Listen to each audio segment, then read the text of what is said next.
Banjir tangis mantan anak buah Ferdy Sambo di ruang sidang.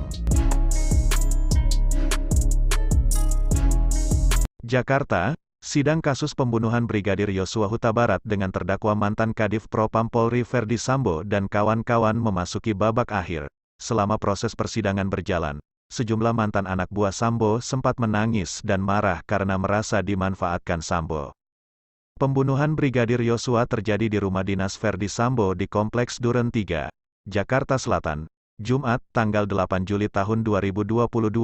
Kasus ini sempat disebut sebagai tembak-menembak antara Judan Sambo, yakni Yosua dengan Barada Richard Eliezer. Tembak-menembak itu disebut berawal dari dugaan pelecehan yang dilakukan Yosua terhadap istri Sambo, Putri Chandrawati. Kapolri Jenderal Listio Sigit Prabowo kemudian membentuk tim khusus untuk mengungkap kasus yang juga menjadi perhatian Presiden Joko Widodo, Jokowi, ini. Akhirnya, terungkap bahwa tak ada tembak-menembak ataupun pelecehan di rumah dinas Ferdy Sambo. Peristiwa yang terjadi adalah dugaan pembunuhan berencana. Polisi pun menetapkan 5 orang sebagai tersangka pembunuhan berencana terhadap Yosua, yakni 1. Ferdy Sambo 2. Putri Chandrawati 3. Barada Richard Eliezer 4. Bribka Riki Rizal 5. Kuat Ma'ruf. Kelimanya telah diadili. Selama proses persidangan, sejumlah mantan anak buah Sambo menangis karena merasa dimanfaatkan Sambo hingga harus diberi sanksi etik ataupun terjerat pidana.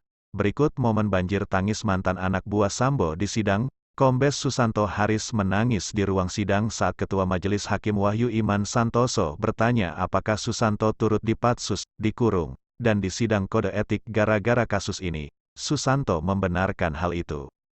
Patsus 29 hari dan demosi 3 tahun, kata Susanto dalam sidang pembunuhan Yosua dengan terdakwa Ferdy Sambo dan Putri Chandrawati di PN Jaksel, Selasa, tanggal 6 Desember tahun 2022.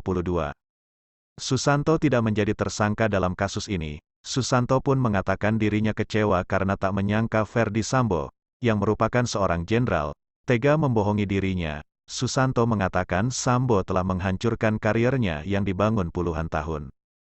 Kecewa, kesal, marah. Jenderal kok bohong?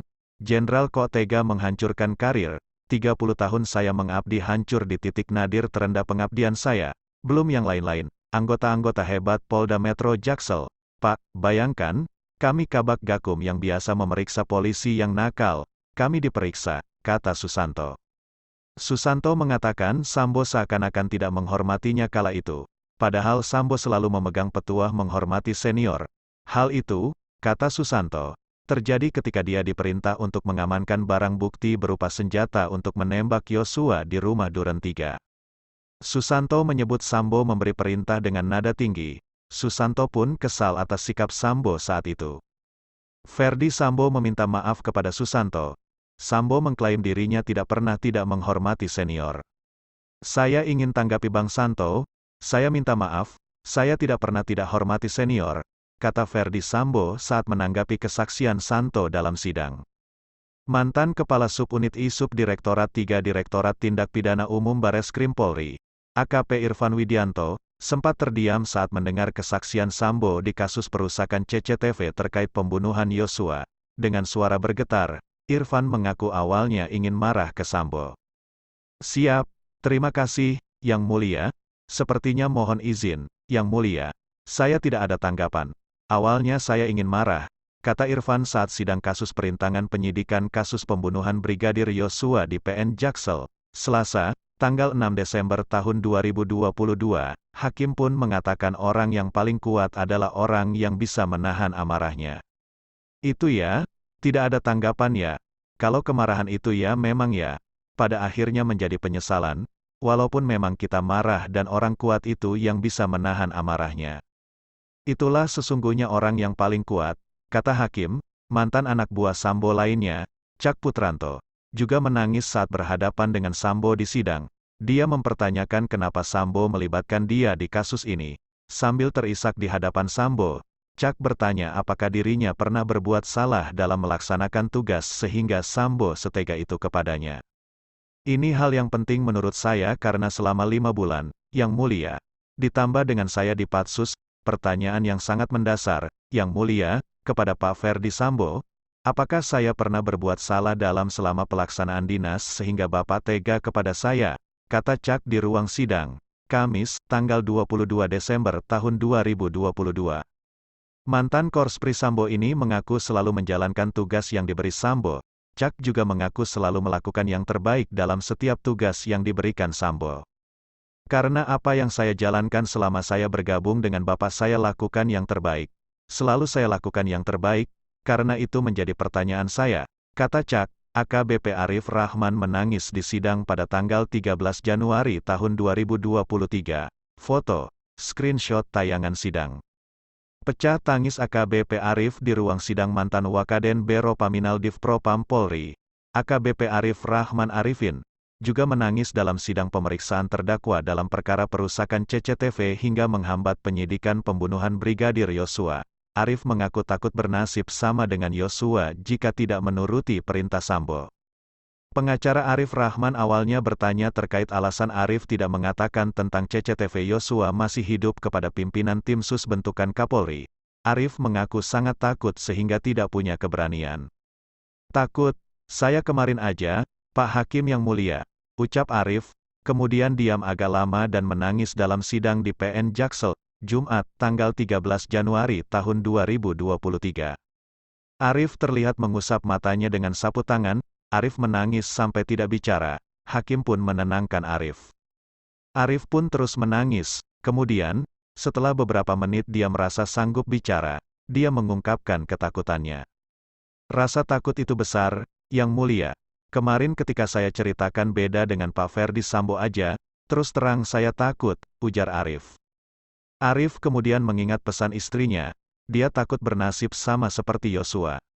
Istri saya sempat bilang, ingat, Pak, anak-anak, bayangkan, ajudan saja bisa dibunuh, gimana saya nggak kepikiran, ujar Arif.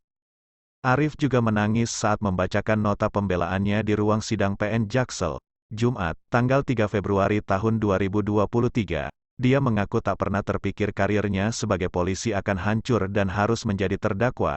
Mantan ajudan Kadif Propam Polri Ferdi Sambo, Bribka Riki Rizal, juga menangis saat membacakan nota pembelaan atau pleidoy atas tuntutan 8 tahun penjara dari jaksa di kasus pembunuhan Brigadir N. Yosua Huta Barat. Riki menangis dan menyatakan dirinya tak pernah tahu rencana pembunuhan Yosua. Tidak pernah terbayangkan sedikit pun ada kejadian pada malam hari tanggal 7 Juli tahun 2022 di rumah Magelang yang selanjutnya membuat saya dituduh melakukan bentuk perbuatan melawan hukum sehingga membuat saya harus duduk di sini di hadapan Yang Mulia Majelis Hakim untuk membacakan nota pembelaan, pleidoy pada hari ini. Pengamanan senjata api dianggap oleh penuntut umum sebagai bagian dari perencanaan pembunuhan terhadap almarhum Nopriansyah Yosua Huta Barat. Ujar Riki sambil menangis di PN Jaksel, Selasa, tanggal 24 Januari tahun 2023. Dengan tegas saya sampaikan bahwa saya tidak pernah tahu ada rencana pembunuhan apalagi dianggap sebagai bagian dalam rencana tersebut, lanjut Riki. Barada Eliezer dituntut 12 tahun penjara karena dinilai terbukti bersalah melakukan tindak pidana pembunuhan berencana bersama Ferdi Sambo DKK terhadap Brigadir Yosua. Eliezer pun menangis usai mendengar tuntutan itu. Pantauan Detikcom, Rabu, tanggal 18 Januari tahun 2023, Richard Eliezer tegang saat mendengarkan pembacaan tuntutan oleh jaksa penuntut umum. Sepanjang jalannya sidang pembacaan tuntutan, Eliezer menunduk sambil menjalin jari jemarinya saat duduk di kursi terdakwa. Menjatuhkan pidana terhadap terdakwa Richard Eliezer Pudihang Lumiu dengan pidana penjara selama 12 tahun, kata jaksa penuntut umum. JPU, membacakan amar tuntutan di PN Jaksel, Rabu, 18/1. Eliezer menangis di kursi terdakwa sambil mendengarkan tuntutan jaksa. Eliezer lalu diminta berkonsultasi dengan penasihat hukumnya setelah mendengar surat tuntutan tersebut. Eliezer langsung dipeluk oleh pengacaranya, Roni Talapesi. Eliezer tampak menangis, sementara punggungnya ditepuk-tepuk oleh tim pengacaranya.